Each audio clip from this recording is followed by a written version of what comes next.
Começa agora mais um Café com Autoridade, programa que traz até você, internauta e telespectador, a oportunidade de conhecer um pouco mais as autoridades do nosso município e de toda a nossa região. Hoje aqui em nossos estúdios temos a grata satisfação de receber João Góes, que é secretário de Transporte e Mobilidade Urbana e também vereador. Obrigado, João, por aceitar o nosso convite. Eu que agradeço, Amaral. É um prazer estar aqui mais uma vez fazendo esse bate-papo com você, levando a mensagem das coisas que estão acontecendo na nossa cidade para as pessoas que te assistem, para o seu telespectador. Eu gostaria de esclarecer para os nossos espectadores a questão vereador-secretário, porque até onde se sabe, o povo que nos acompanha a sua trajetória também, fala, poxa vida, mas eu votei no João Góes, eu vi que ele foi eleito, ele empossou, ele assumiu, mas não ocupa o cargo. Como que funciona isso? Explica para a gente. Na verdade é assim, Amaral, quem acompanha a gente durante esses quase 40 anos de militância, né? Sabe da nossa história, que começou na igreja, começou na comunidade, começou no partido, certo? Foi uma história bastante longa.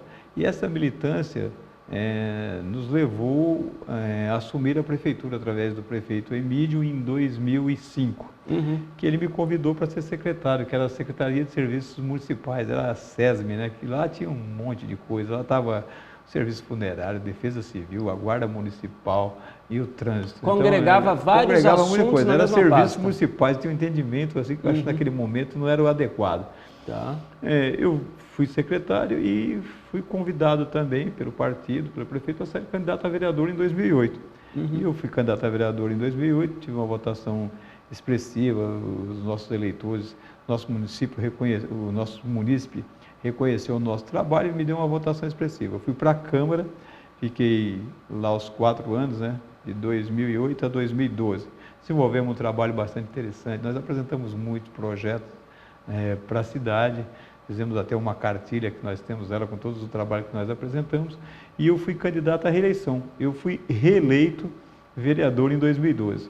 Foi exatamente aí que começo a responder a sua pergunta. Aí, aquela secretaria que existia durante o segundo mandato do prefeito Emídio, em 2010 ele criou a CETRAN, que é a Secretaria de Transporte e da Mobilidade Urbana, desvinculando aquelas coisas que tinha nessa secretaria. Lá só ficou o transporte, de fato, e o trânsito, que é uma coisa muito complexa. Tirou o cemitério, tirou a Defesa Civil, a Guarda, esses serviços que tinha agregado, certo? E quando o prefeito Jorge Lapas assumiu, ele me convidou, por causa da experiência nossa anterior na SESM, se eu queria aceitar voltar, porque era uma secretaria nova e que precisava implementar um monte de coisas nela ainda, e ele considerava uma experiência que eu havia tido lá de 2005 a 2008. Eu conversei com o grupo mais próximo nosso e decidimos que nós aceitaríamos isso. Foi exatamente quando o companheiro Aloysio assumiu, ele era o primeiro suplente e assumiu. Então eu assumi dia 1º de janeiro de 2013. O cargo de certo? vereador, de foi vereador, diplomado. Exatamente, assumi e me licenciei. Me licenciei para poder assumir a secretaria, que nós estamos lá já há mais de 2 anos e meio, né? Agora 2 anos e 8 meses, né? Está completando hoje. Desenvolvendo um trabalho lá. É nesse processo. Agora, por exemplo, se eu quiser ser candidato de novo a vereador, eu tenho que me licenciar, que é lá em abril, 6 meses antes, 180 dias antes da eleição. Você tem que retomar a função, então tem que regressar da licença, digamos assim. Isso, é chegar e dizer que eu estou voltando para a Câmara, mas são 180 dias antes que você não pode ficar no Poder Executivo, né, na Prefeitura, vamos dizer assim. Então, só para um esclarecimento, passando uma régua. Vereador é um cargo eletivo, é feito por votação. Isso. E secretaria é um cargo de confiança. É um cargo de confiança. É um convite que é feito a qualquer tempo e a qualquer pessoa. Exatamente. E aí fica a critério de comum acordo a continuidade disso. E a qualquer momento que o senhor queira retomar o seu posto na Câmara, em havendo aí a devida comunicação, isso é possível. Em qualquer momento. E 180 dias antes de um período eleitoral, Precisa se afastar do Poder Executivo. Para concorrer, para concorrer. Daí você volta para a Câmara automaticamente. Você tem que voltar. Olha, se eu for ser candidato em 2016, 180 dias antes do pleito eleitoral... Se afasta do Executivo. Sai do Executivo e volto a assumir o meu cargo de vereador. E aí o atual suplente, que hoje é o vereador efetivo, que está ocupando o cargo, aí ele deixa vago novamente o posto. Ele sai. Para reassumir o vereador que ali está eleito. A resposta, acho que já até antecedeu a pergunta, então é pretensão sua pleitear aí uma nova eleição para vereador?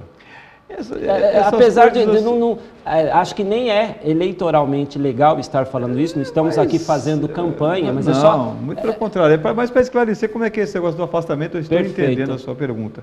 Isso é uma discussão que nós vamos fazer com agrupamento próximo da gente, com o prefeito, principalmente com o partido.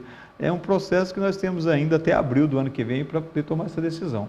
João Góes, o fato de ocupar um cargo público, um cargo eletivo e pela sua colocação, ela independe um pouco do gosto próprio. A pessoa não tem muita vontade própria. É um grupo, é uma equipe que decide as decisões, quem se elegerá, quem se candidatará, elegerá não, mas quem se candidatará, tem todo um comum acordo entre o partido? No partido geralmente tem esse tipo de conversa. Por exemplo, você sabe como é que funciona isso, né? Você pode lançar, se for só um partido, é o número de cadeiras que tem na Câmara mais 50%, certo? Isso um partido, só ele.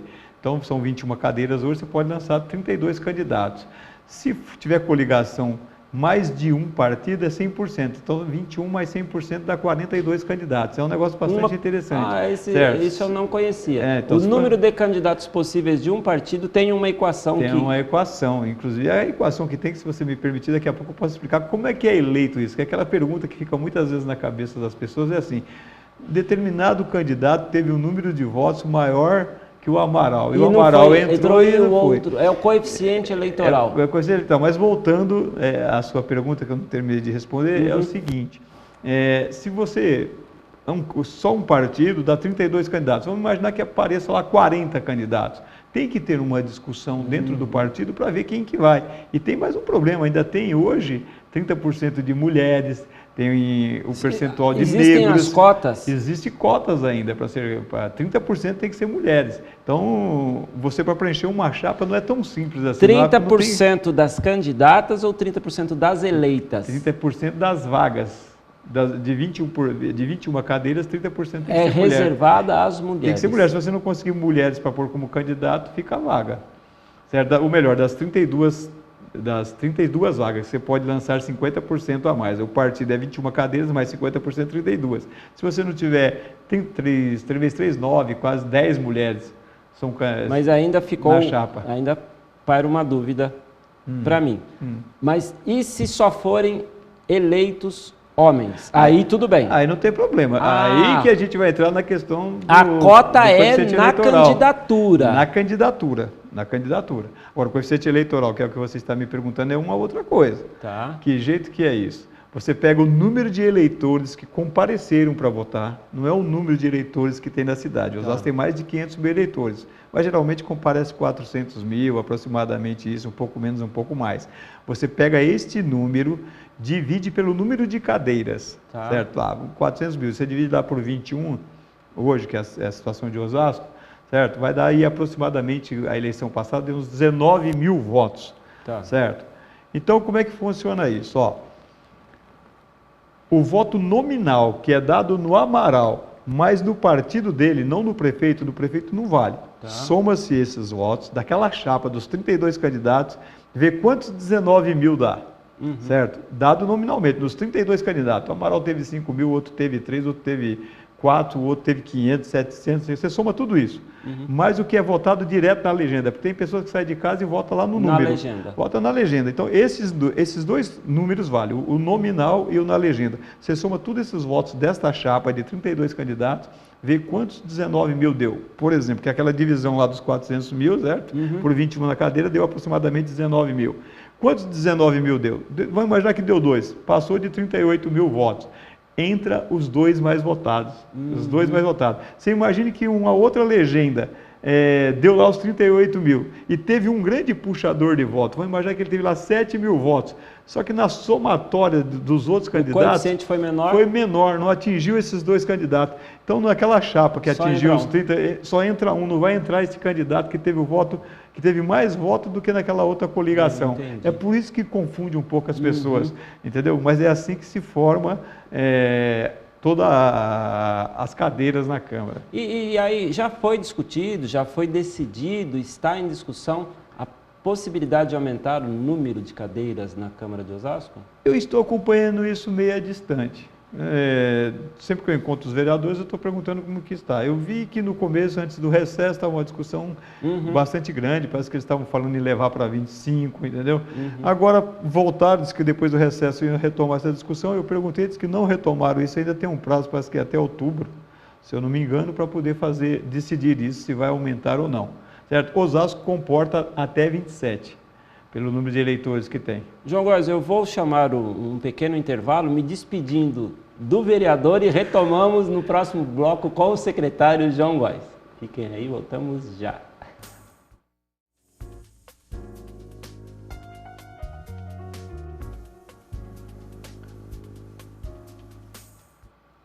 De volta com o Café com a Autoridade, hoje conversando com João Góes, que é secretário do Transporte e Mobilidade Urbana e também ele é o efetivo vereador. Aproveitamos o primeiro bloco para falar um pouquinho sobre o Legislativo e agora sim, João Góes, falarmos um pouco sobre o trânsito e a mobilidade urbana de Osasco. Me dá um raio-x do seu ponto de vista, como estamos?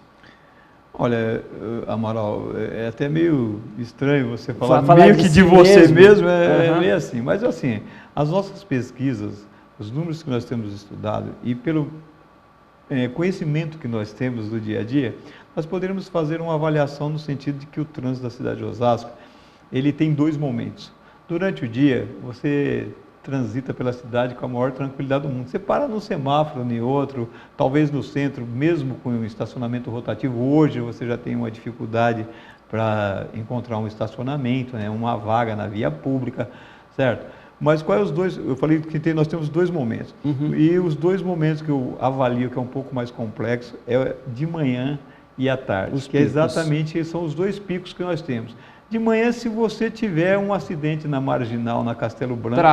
Trava, reflete, porque as pessoas querem entrar na Marginal e não conseguem. Aí dá uma travada na cidade. Dá o efeito dominó. Dá o efeito dominó, é natural. Você para a cidade. Teve dias nós conseguirmos liberar a cidade, vamos dizer assim, ou melhor, 11 horas, 11h30 da manhã. Eu tenho uma história de um caminhão de madeira que tombou embaixo da ponte da Vila dos Remédios, que só foi sair de lá 10h30 da manhã. Na hora que nós conseguimos resolver o problema na cidade, já era 11h30 da manhã. Por quê? As pessoas não conseguem entrar na Marginal, não conseguem entrar na Castelo Branco. É o sentido de quase todo mundo. Olha, eu estive numa reunião esses dias em Barueri com os secretários lá, e eles têm um estudo que 60% dos carros que entram em Alphaville são de Osasco, para você ter uma ideia, né? Certo? Dos carros que entram no Alphaville, 60% é de Osasco. Você imagina isso, todo mundo saindo, né? Tá. Saindo, entrando. Eu estou falando, imagina indo para São Paulo, para outras cidades vizinhas, né? E o outro, qual é o outro problema? O outro problema é que, assim, é a entrada na cidade à tarde. Porque nós estamos, nesse momento, terminamos o projeto já da nova ponte, que vai sair lá do outro lado da Castelo Branco, vir por cima de todo esse complexo que tem aqui da Maria Campos e cair aqui na Foz de Auada. Aí é uma entrada. É um projeto em conjunto com o governo do Estado. É um projeto em parceria com o governo do Estado que precisa, com certeza, nos ajudar com relação à verba. O prefeito Jorge Lapa, nesse momento, está correndo atrás de dinheiro junto ao governo do Estado e ao governo federal, porque é uma obra muito cara, mas para solucionar. Deixaram, quando construíram as marginais da Castelo, deixaram uma viela para entrar em Osasco à esquerda, é um negócio absurdo.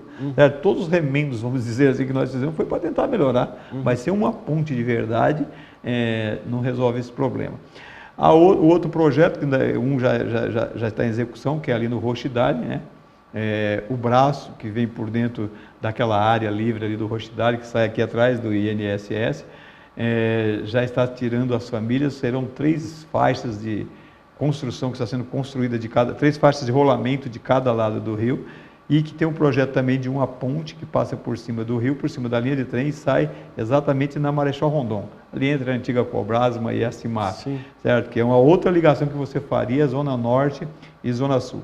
Então, os dois grandes problemas que nós temos é esse, é a entrada da cidade à tarde e a saída de manhã quando tem, certo, um acidente. Se não tiver, de manhã ainda é mais tranquilo. Porque imagine só, Amaral, hoje nós temos cadastrado na cidade 420 mil carros.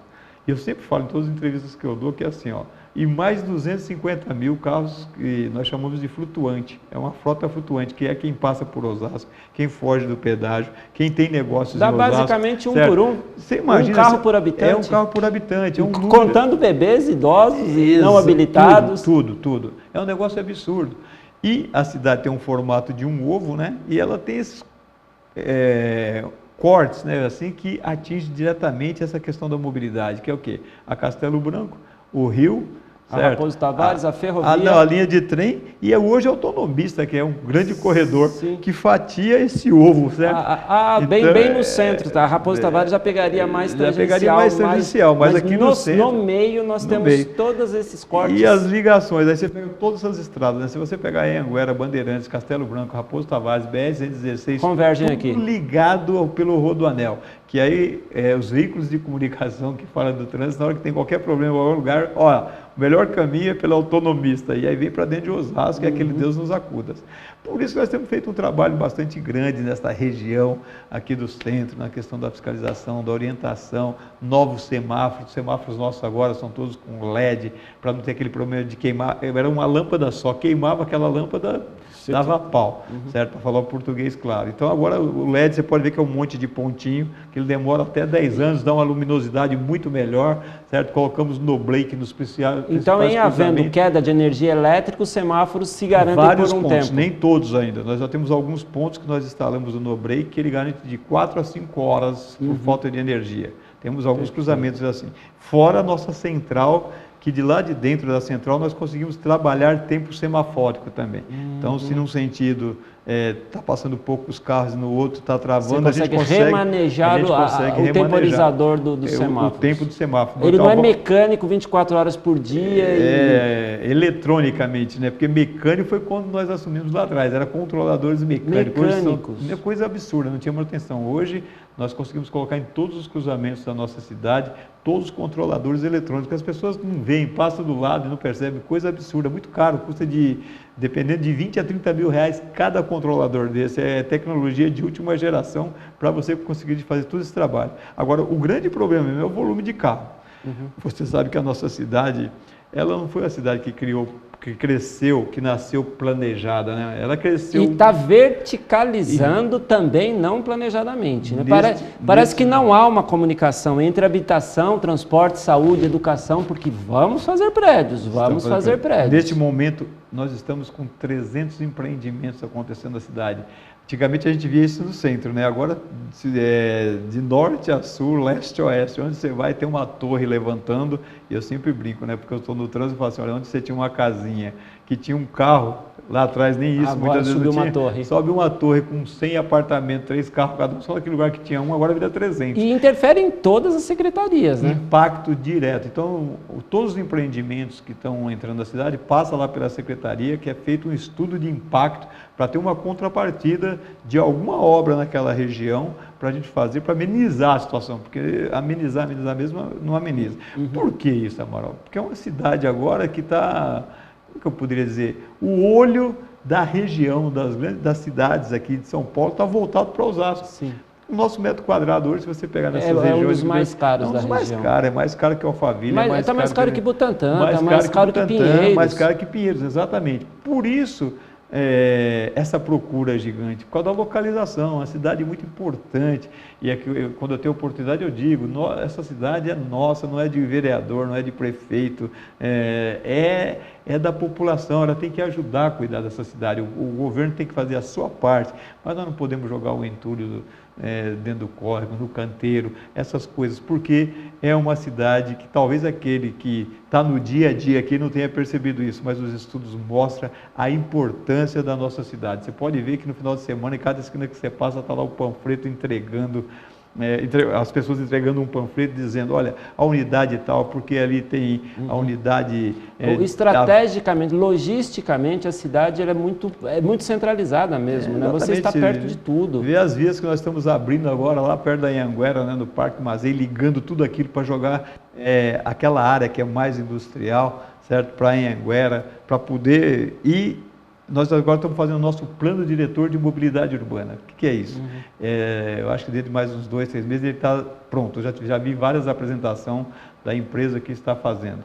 Certo? Então, nós estamos estudando tudo o que é possível, do táxi, do transporte escolar, do transporte coletivo, dos carros, da onde saem as pessoas, para onde elas vão. Aquele ônibus tem que sair de determinado lugar, ele tem que ir para a Vilhara mesmo, porque você vê a quantidade de ônibus que vai para a Vilhara, tudo vai para a Vilhara. Quando você está lá, que a gente pega nossas câmeras, lá que a gente começa a olhar, certo? Parece que tem uma estrada por cima da autonomista. Então nós estamos estudando tudo isso, verificando que destino que nós vamos dar para esse ônibus. Se você pegar norte e sul, nós temos pouca ligação com isso. Tudo de onde sai vem para o centro. Tudo de onde sai vem para o centro. Então, esse trabalho está sendo feito agora, inclusive tem um estudo bastante forte com a CPTM, para você fazer ligações do outro lado da estação, não fica só do lado de cá, certo? Para você fazer um trabalho, para fazer com que as pessoas venham para a estação, quem está na Zona Norte também, não só para o centro, mas para outros lugares, para ir, certo? Como que eu diria...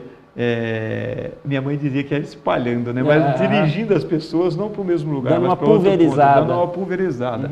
João, há 2, 3 anos atrás havia uma semente de conversa sobre o monotrilho. Essa conversa deu uma esfriada para o momento? Ainda não, ela existe ainda, tem um estudo que é naquela região que mais ou menos ali divide com o Rodoanel e do outro lado da Carapicuíba, que é uma região bastante povoada, certo? Porque os estudos precisam dizer se isso é compensador, vale.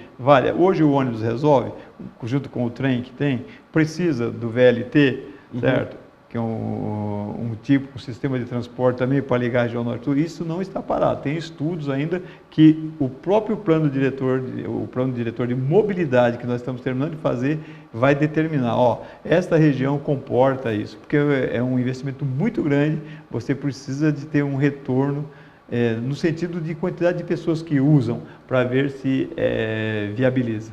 Falamos aqui com o vereador João Góes, falamos com o secretário João Góes, agora eu gostaria de ouvir a opinião do cidadão João Góes. Você sentadinho no seu automóvel, se locomovendo de um lado ao outro, está satisfeito com o nosso trânsito, cidadão? Eu acho que, como foi o início da nossa conversa aqui, eu acho que tem pontos ainda que tem que melhorar muito. Eu poderia estar citando vários lugares que nós mexemos e que resolveu, melhorou muito. Se eu pegar a Capelinha, foi um trabalho muito grande que nós fizemos ali, todo mundo chegava na Capelinha, nós fizemos um trabalho, um novo viário ali, resolveu. Eu acho que as sinalizações que nós estamos fazendo pela cidade têm ajudado muito. Nós colocamos já, Amaral, para você ter uma ideia, 500 placas de orientação na cidade. Parece pouca coisa, é muita coisa. As pessoas não precisam parar para perguntar para onde elas vão. E nós estamos continuando isso, não é que está parado, certo? O trabalho de sinalização viária que está sendo feito na cidade, ele é muito grande. Se você parar para pensar, se você que é um homem bastante observador, o seu telespectador pode ver que é dificilmente você encontrar um ponto da cidade que não tenha uma ação. Fora os projetos que nós temos para serem implantados em vários pontos da cidade ainda, para ir melhorando a situação. Então, você implanta um aqui, tem que complementar com o outro lá. Se eu pegar a Padre Vicente Melilo, onde nós resolvemos ali uma situação, que era um trânsito que vinha parar aqui no Bradesco de tarde, já está preparado para você resolver o final da Secosta, que ali vai ser uma grande praça, uma grande rotatória para resolver Avenida Flora, Secosta, 15 de novembro, 7 de setembro, que é um problema sério.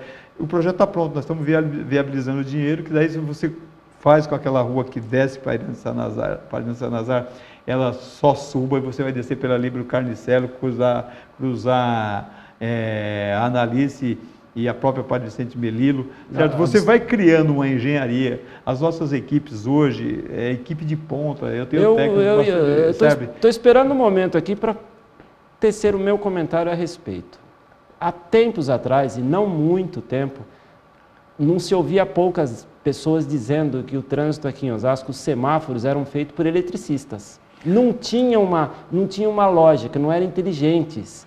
Haja visto ali na Irante Sanazar, essa avenida no final da Analice, aquilo era um caos. Não era o trânsito, eram os semáforos que eles não tinham inteligência. Abria quando era para fechar, fechava. Exatamente. E hoje foi mudado o sentido da via e os faróis, agora eles têm um sincronismo. Ele abre de um lado e você continua conduzindo, ele abre no outro. Então, eu particularmente, que passo por esse trecho diariamente, só tenho a parabenizar. Foi poucas mudanças, a princípio você fala, poxa vida, mas então agora para eu subir para Analice eu vou ter que dar a volta, mas o que se ganha em função desta via de mão única não tem, sem tamanho. É verdade. Então, mas fechando aqui a sua pergunta, eu acho que nós avançamos muito, mas tem muito por fazer ainda. A cidade não para, ela continua assim crescendo e eu brinco sempre que é a passos largos, né? Ela cresce a passos largos e nós temos que dar conta disso. Então você tem que trabalhar, por exemplo, a questão do trânsito e transporte são 24 horas por dia, 365 dias por ano, não para. Fora os trabalhos que nós temos de educação para o trânsito, é uma parceria com a Secretaria da Educação, que nós levamos uma pista que simula o trânsito para as escolas. Acabamos de sair lá de uma do Novo Osasco agora, com 850 alunos. Você tem que levar essa mensagem para essas crianças que serão os futuros condutores. Então, nosso agente vai, diz a eles que é proibido passar no farol vermelho, tem que respeitar o pedestre, não estacionar na calçada, não falar ao celular e por aí, toda a regra do trânsito, porque ele vai crescer com isso. Falar para o João Góes hoje, que já está com a cabeça branca, é muito difícil, ele tem os vícios dele, né? Mas essa nova geração, que é o futuro condutor, nós precisamos trabalhar. Então a secretaria lá, ela é dinâmica, é muita coisa. Temos equipamentos hoje, Amaral, para você ter uma ideia, que se a gente colocar numa esquina, nós sabemos que dia e que hora que você passa, que direção que você toma, para poder fazer o estudo, que horas são os volumes. Agora nós temos um problema físico, que é isso, né? Na sala, aqui no seu estúdio, quantas pessoas nós conseguimos colocar aqui? 200? Mas na hora que chegar a 210 não serve. Sim. Nós temos que esse problema a limitação realmente dos gargalos. Dos né? gargalos que nós temos que trabalhar. Então, assim, muitas vezes fazem crítica que o trânsito não sei o quê. Não é isso, é a quantidade de carros passando pela mesma via de 20, 30 anos atrás. Muito embora o prefeito Jorge Lapa está fazendo um trabalho em várias regiões da cidade, abrindo novas vias, agora mesmo retomou a duplicação da Visconde Nova Granada, está fazendo aquilo, pelo menos nesse primeiro momento chega até o Salgado, depois passa pela favela da 13, tem um túnel que vai ligar lá a Caçara Veloso.